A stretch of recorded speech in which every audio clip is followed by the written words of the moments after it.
What's going on, everyone? It's Mike back again, and this is a little bit of a transfer roundup.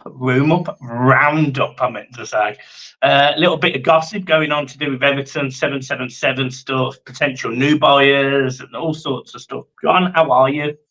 All good, mate. You? Yeah, not too bad, mate. Not too bad. It's been an interesting few days for Everton, really. You know, it emerged yesterday that potentially Amadou Onana may be on the move in January. There's a few clubs interested: Arsenal, Chelsea, Man United, Barcelona, um, looking at a fee between 60 and 70 million. Um, I don't need to ask you whether you'd be happy with that. So we know the answer to that. So I'm not going to ask you that because everyone knows. But are you happy with the players we're linked with to replace him? You know, a McTominay or a Hannibal Mabry, for example, for Manchester United, or Mabry Hannibal. I don't quite know how you say it. You're happy with those suggestions? Well, listen, first things first, apparently no one's actually approached Everton for Amadou Onana. There's different media sources coming out with different things. Barcelona of today, don't know who their director of football is or whatever his name is. I've said they're not interested at the minute. So it is up in the air, but the players we've been linked with, i.e. Scott McTominay, he's one we've been linked with. You know, a Hannibal, as you quite rightly say, he was on the verge of signing for Sevilla. That deal's gone quiet now, obviously, because Everton have entered the fray. He doesn't have to move out if he joins Everton on loan, little things like that. Same with Scott McTominay, based in the Northwest. I think them two players at this moment in time, especially a Scott McTominay, will probably give us more than what Amadou Onana is. And I know that's going to be up for discussion, and I know that what I've just said will split people's opinions. But Scott McTominay scores goals. He covers a wider space on the pitch. He will chase the opposition down. He will put a foot in. He will pick the ball up and run at the opposition. Something that me and you, Michael, and a lot of Everton fans have been screaming out for, that we want Amadou Onana to start doing. And that's what frustrates me with him. Because if he done things like that, that would be him grabbing games by the scruff of the neck, which is what we've spoke about on here. He should be doing that more if he's this apparent player that he's supposed to be. Yes, he's young. Is Everton the wrong fit for him at the minute? Probably. It's not a good time to be at Everton for a player like him. We spoke about that. You pointed that out. So I think the likes of Amadou Onana is replaceable in this Everton team at the minute. And I think the likes of Scott McTominay will come in and do more of a job for us for the situation we're in. Hannibal, granted, I haven't seen a lot of him. From the reports I've read, he's tenacious. He gets stuck in. He'll bring the ball forward. He covers a lot of the pitch.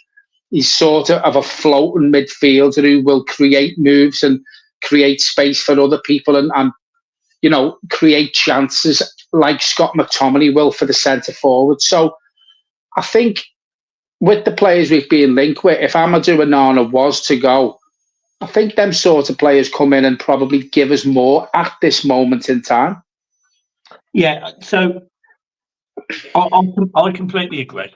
I completely agree. And look, it's difficult with Onana because I'm not quite as far down the line as you are with Onana. You know, you're on the.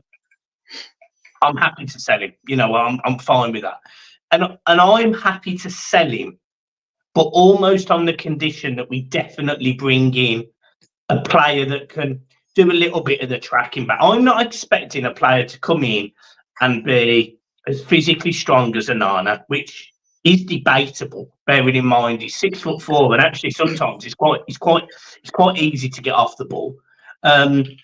He does very often or occasionally, however you perceive him, but he will put a foot in. You know, he's got a slide tackling him, Onana. He's good at getting the ball and tackle and passing it out.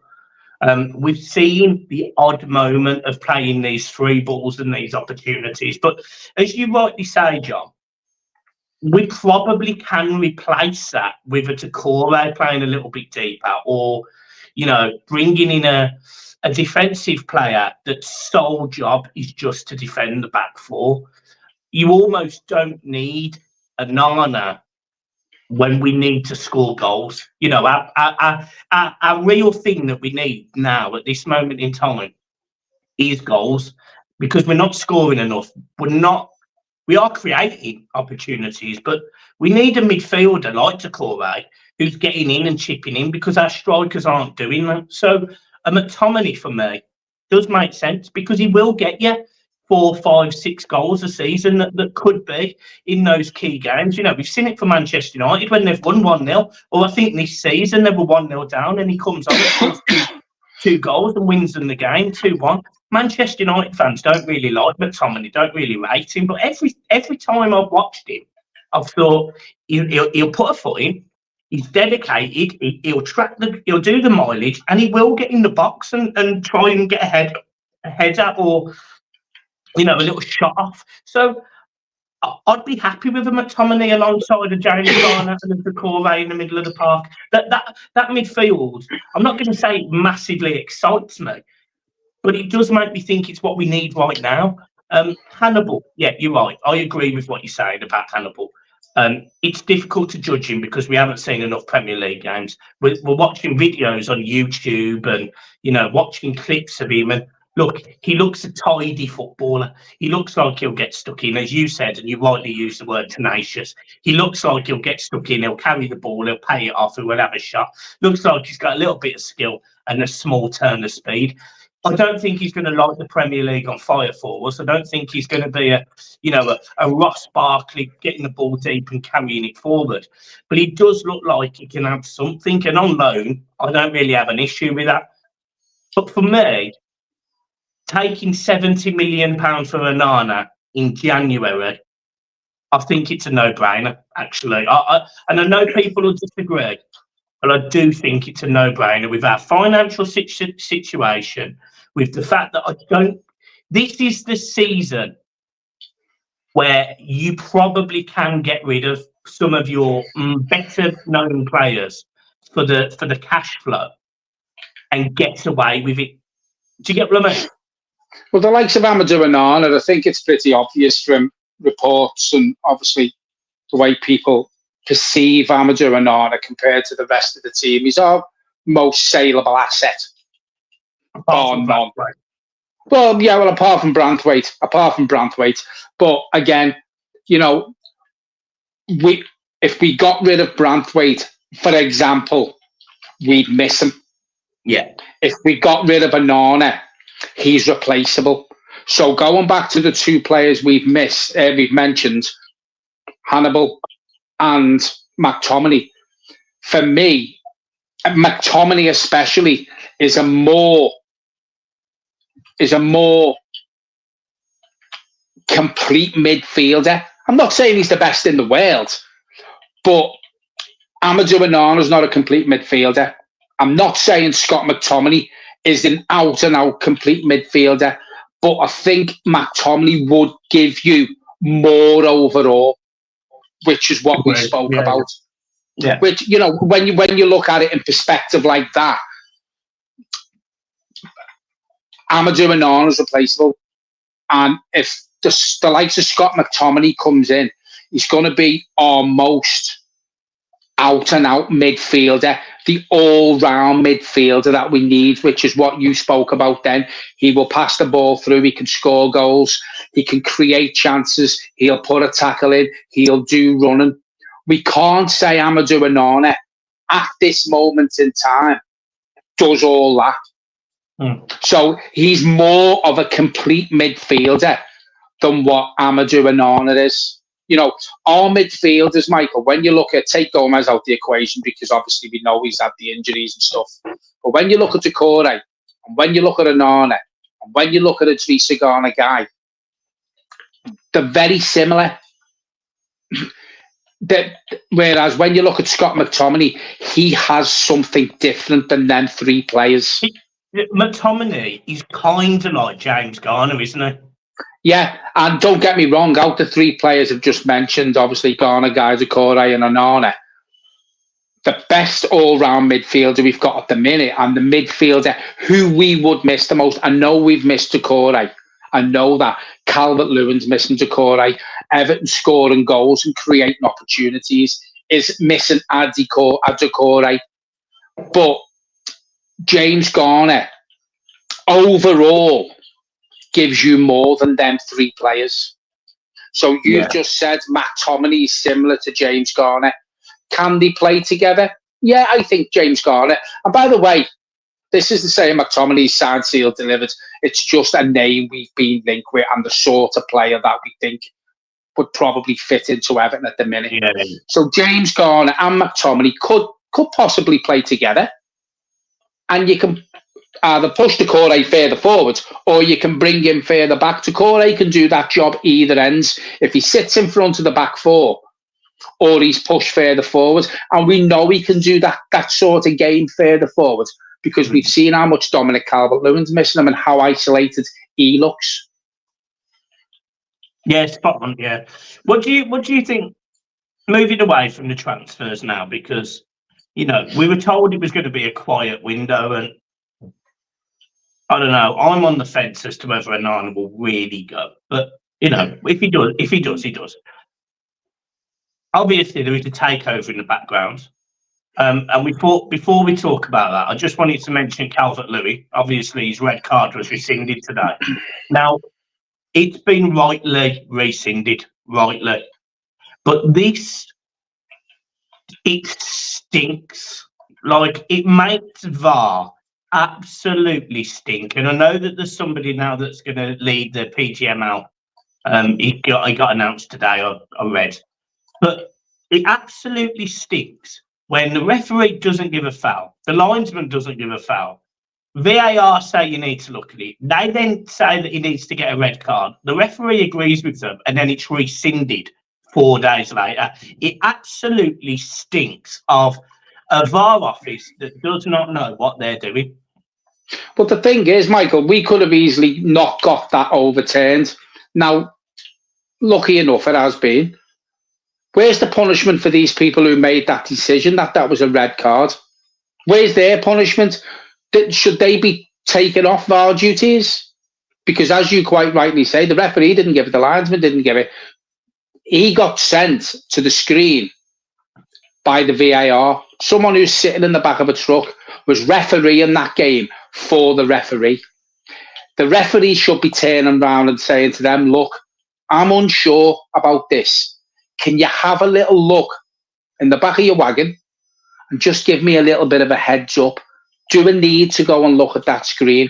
I didn't get the angle right. I couldn't really see what happened. In my opinion, it's not a red. It wasn't dangerous and serious foul play. There wasn't force behind the tackle. Do us a favour, just have a little look and give us a heads up. No, that didn't happen. The referee didn't give anything. The linesman didn't give everything. They got in touch with the referee. So then people in the back of that truck are accountable for that. They're accountable for that. So they should get some sort of punishment, whether they get taken off VAR duties till the end of the season, whether they miss 4 matches for another month, I don't know. But they're quick enough to try and punish Everton, these officials and the VAR. But they're not getting punished. They're not getting punished, and they're the ones who are making the mistakes. That referee, because he listened to VAR and he got sent over the screen, he made the decision for the red card. So he should be suspended for a couple of games. The VAR officials shouldn't be allowed to sit in the back of that truck for a couple of games because they should be held accountable for that. And I'm not just saying this just so happened with Everton, just so happens we're talking about it. But if they carry on making these sorts of mistakes and players are getting their red cards rescinded, there has to be punishment for these people who are making these wrong decisions. Yeah, and I was thinking about this. How do you make it so the VAR system works? Well, in my opinion, and look, people may disagree with this, and this is just me. I've literally come up with this idea while I've been sitting there. But in tennis, for example, you have 3 decisions per set. So it could be that you ask a referee, you think you should have a penalty. So the captain will go to the referee, can you review that? So he speaks to VAR, can you review it? They review it, go and have a look at the monitor, penalty, no penalty, whatever. So there's one option that every team gets, say, 2 or 3 decisions per half that can be assessed and checked.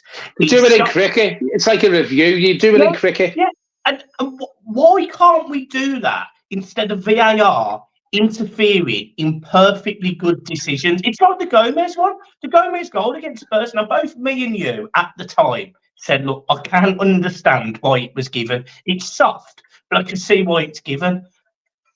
But based on the Lewin tackle and the fact that that was overturned and the fact the ref didn't give it, then actually it should have been a goal.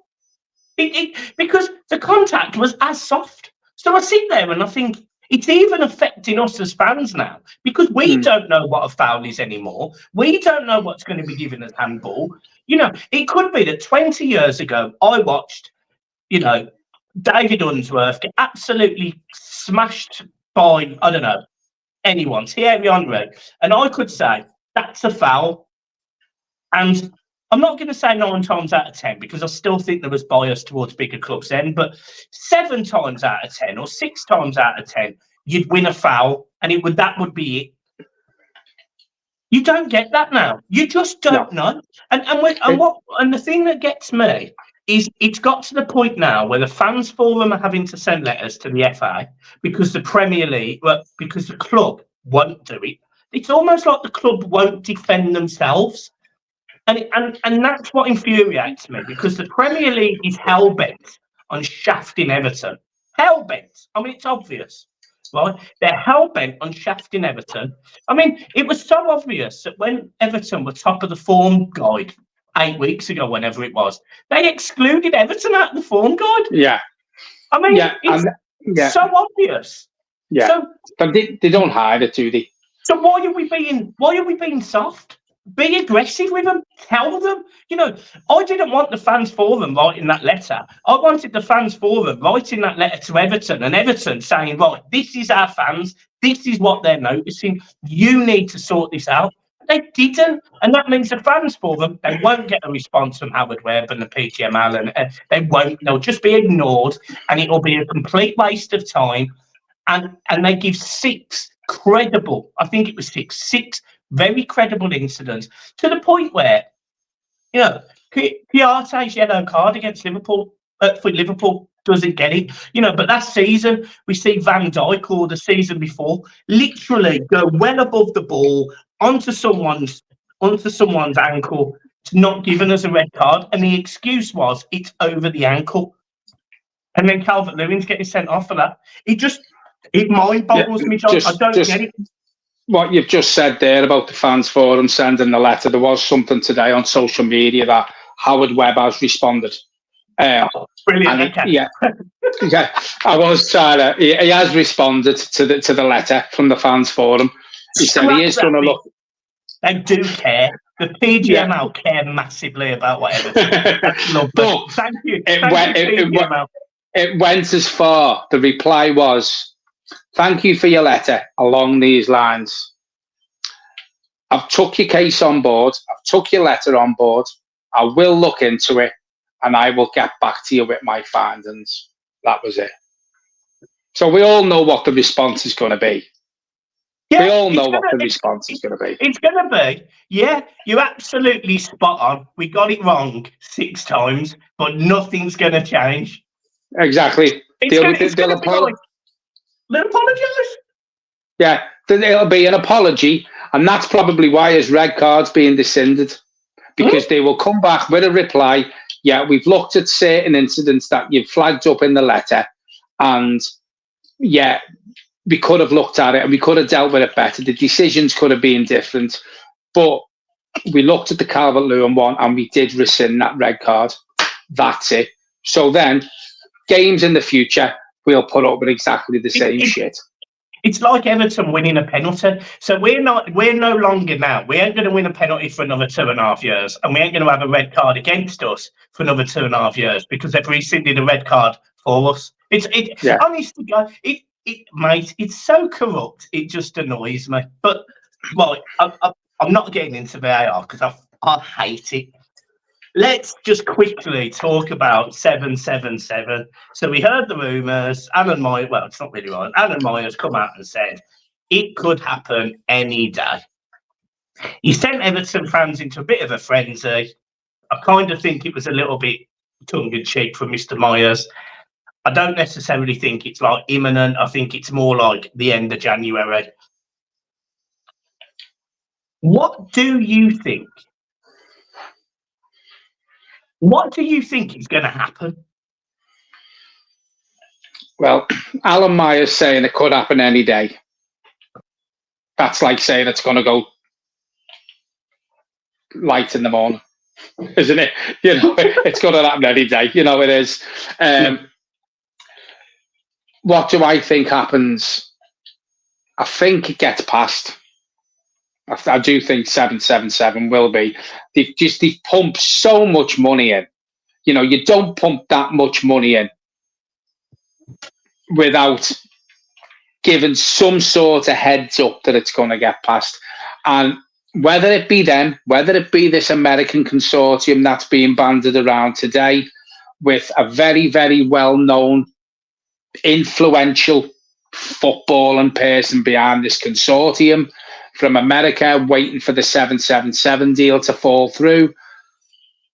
I don't know, but what I do know, Michael, is this needs sorting ASAP, because while this is dragging on, every day that ticks by, the club is going into more and more and more debt.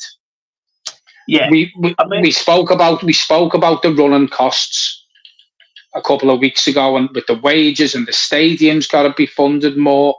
You know, Mashiri wants his money. The interest we're paying on all these loans that we've took out against whatever we've took them out. You know, regardless of who it is, this needs sorting in some way, shape, or form. Because if 777 don't come in, we then have to start this process again with more people who are interested in Everton. Then it drags on. Where does the money come from then? So the debt is just building up, which we all know has got to be paid back. So whoever it may be, this needs sorting soon. Yeah, so I completely agree with you. I completely agree with you. Now, the ESC did a post the other day. Now, I look, I'm not going to sit here and pretend that I've gone through the facts and the figures and the owings and the what's owed and the monies and whatever. But he basically said that when Mashiri come in, we owed £50 million in debt, which is, for Premier League club, a pretty good number, actually. It's well managed. Yes. It's a well-managed Premier League club. He now believes we sit at about £1 billion. Now, there is some people out there that think it's more like 600 million. But irrespective of whether it's 600 million or £1 billion, it point blank shows how poorly we were managed and how poorly and how bad we were in terms of being reliant on Farhad Mashiri. It shows how poor we've managed things like the wage bill and everything else to go alongside it. And when you sit there and you really like go through and you think about signings we've made and players that come in and players that were wasted and you know, players that you sit there and you think, what a waste of all of that millions. You know, we could have been going into this stadium really excited, with a team playing European football, with a team being ambitious, and none of that, with the money we spent, is unrealistic. Because, you know, look what Aston Villa have done. You know, people say they've spent a lot of money. Yeah, they went and bought Pau Torres, Diego Carlos, Moreno, Luca Dean. They've spent 140 million pounds on their back six. Would you say? But that back six is currently sitting second in the Premier League after being coming up from relegation and staying in the Premier League 4 years ago. So that shows where Everton could have gone. So it just shows how poorly managed we were. And now somebody, 777, whoever, have got to pick up the pieces. Well, if the debt's 600 million, that's got to be cleared. Or a majority of it's got to be cleared. all the stadium finance, whatever you read, doesn't look like it's all in place because 777 have had to pump in more money for it, stadium costs, and for something else. Mashiri's going to want his money back. Listen, Farhad Mashiri is going to take a hit when he gets rid of Everton, a massive hit. But if we're £600 million in debt, with everything that's going on and with everything that you add up, Everton's costing you £1.2 billion for a club that has spent what we have on transfers with a 10-point deduction in place at this time, with a stadium on the horizon. There's, the only positive for Everton at the minute is that we've got this new ground getting built. And even that, and I said this to you, that's lost its shine now. The new ground, we were all excited when we seen it rising up the Dock Road and over the wall, and you know, Mr. Jerome was showing us pictures every week, and we were all getting excited. And then when we've been put into the situation that we all know we're in now, the financial side of it, the shine's gone for this new ground. So either way, something needs to give, something needs to be sorted. We spoke about this before. I don't think this is all Mashiri's doing, for the simple fact of the matter. The Ukrainian war goosed Everton because we had Usmanov, and we all know, I think it's the best kept secret in the world, or the worst kept secret in the world, that it wasn't Mashiri's club anyway. It was Usmanov's club. He was a front. As soon as that war kicked off, from the second that war kicked off, this is when all the financial shit started to hit the fan that we're in, when Usmanov had to stop all his sponsorships, stop all the money that was getting pumped into the club. So if that war doesn't happen, all right, it's happened, you know. I'm unsure whether Everton would be in such a financial mess that we're in. We wouldn't, John. The answer to that is we wouldn't. And when you actually look, and I'm pretty confident in saying this, but I'm pretty sure our wage bill is less now than it was when we had players like Wayne Rooney, Gylfi Sigurdsson, Jordan Pickford, Michael Keane, all of these signings, you know, your Classens of this world, Yeah, all of these would have been on big money. Morgan Schneider, big money signings, and would have been on 100, 120, 150 grand a week. Big money. I don't think, apart from probably Pickford, and maybe due to legacy, Michael Keane, maybe James Tarkowski, maybe someone like Calvert-Lewin, I don't think many of them are going to be on more than, say, 80 grand a week, which, look, is still stupid money. But there's not going to be loads of them on more than 80 grand a week. And my point is, so the pitch side of it, the contracts, the players, their wages probably isn't a bad thing. It's probably not horrendous. But it's all of the loan payments and the interest.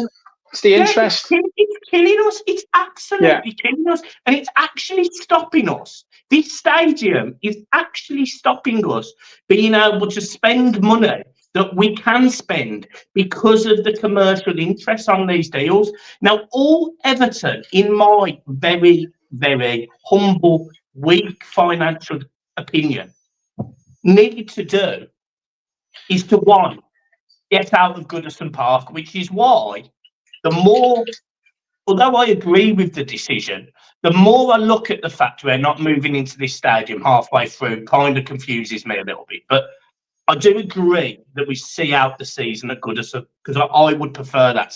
Give her the send-off she deserves at the end of the season.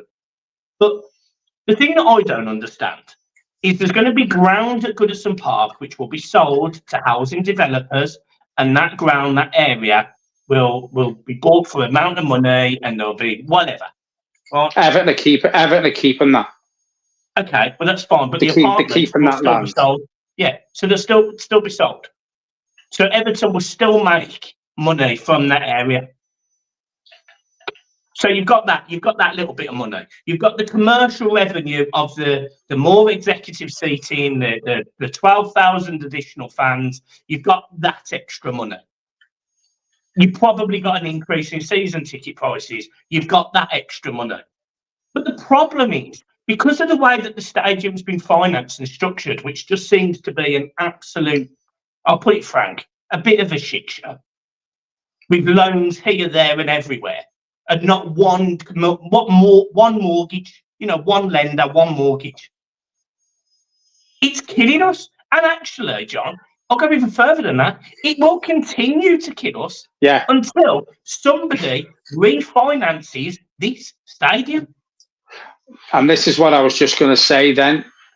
When you look at moving into Bramley Moor, and you've said there'll be more season ticket holders, the season ticket prices will go up, we'll get naming rights, we'll get more executive boxes. But that doesn't take away the fact how much money Everton are out. So it's all right going into this brand new shiny stadium and having more match day revenue coming in. But we're not going to see the benefit of it because we're in that much debt. So it's going to be 2, 3, 4 years of not seeing the benefit of moving into a new ground until we start seeing ourselves in the black again. Because Arsenal done it, Michael. You look at Arsenal, they moved into the Emirates. They didn't sign a player for 2 years. 2 years. John, it's only now you're seeing Arsenal being able to be Arsenal and spend big. And this is what happens when you've got the sort of owners that Everton have got, and Stan Kroenke is at Arsenal, not a fan's favourite. The only way Everton get out of this, and we've spoke about this, and I've said this time and time again, the main objective for Everton Football Club for the next 18 months to 2 years' time is to stay in this Premier League and be in the Premier League when we go to Bramley Moor. Because then, if it's 777, and for anyone who hasn't watched the video in the past where I said this, 777 aren't going to come in and spend all kinds of money on transfers. They don't do it. They don't do it. They take a debt on. John, they don't even pay for transfers. But this is the thing. They take a debt on, but then they start refinancing stuff. So they'll come in, they'll try and get the club on as much an even keel as they can for the next 2 years, and then we're hoping we're still in the Premier League, and then you'll probably get the likes of the Saudis being interested in Everton. Then 777 make a £200 million profit for 2 years' worth. That's what this group of people do. So don't expect them to come in and smash the Everton transfer records. It's not going to happen. It won't happen. So I think this is probably why Sean Dyche got brought in a way, to stabilise the club, to keep us in the Premier League. All right, we weren't expecting what's just happened to us with the point deduction, but he done it last, bloody hell, sounded like him then, but we done it last season, so it's all about stabilising the club for the next 18 months to 2 years till we go over to the new ground and see what investors come booting down the door then, because there will be, because it's a brand new stadium. We've got the Euros getting played at Bramley Moor. We can have concerts, we can have England games. We've just had one at Goodison. So the revenue will make a difference, but it won't make a difference straight away. No. Well, I think we've nailed this video, to be honest. Just in time, I'm going to go get changed, go and play football, lose some weight, all of those positive things. Brilliant. John, thank you for coming on as always. You're very welcome. Enjoyed that. It was sometimes it's good just to talk, and you guys obviously in the comments you can put your opinions. Me and John, with one, football wise, we don't really know what we're talking about. We ain't paid millions of pounds. We're not finance experts either, so it's difficult for me to comment on if we're right or wrong about Everton finances. But we do look at things from an outside view, and let's be honest, from a financial perspective, it's not great. The players aren't great. The owners aren't great. We just, as John rightly says, we just need to stay in the Premier League. That's all. That's the aim for the club. It's the aim for the club, and hopefully once we move over there and the financial situation gets better, there's better days on the horizon, but I wouldn't hold your breath anytime soon. And I know that's negative. And as Michael's just said, we're not finance experts. You know, we haven't played football at a top level. We don't earn the money footballers do and football club owners do. But it's what we hear and what we put our opinions to it, like everybody else does as well. It's what we interpret. You know, we read these things and we interpret it a certain way, just like you do. For our way of thinking, just like you people do, to our way of thinking. We could be completely wrong. You people could be right. You might be wrong. We might be right. But what's the point in trying to interpret what you hear if you're not entitled to an opinion? So we just try and get out there our thoughts on what's going on at the minute.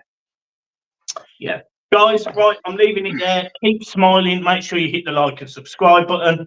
I'll see you soon. We've got a match preview coming up because we've got Villa on Sunday. Tough game, but looking forward to it. Up the Toffees.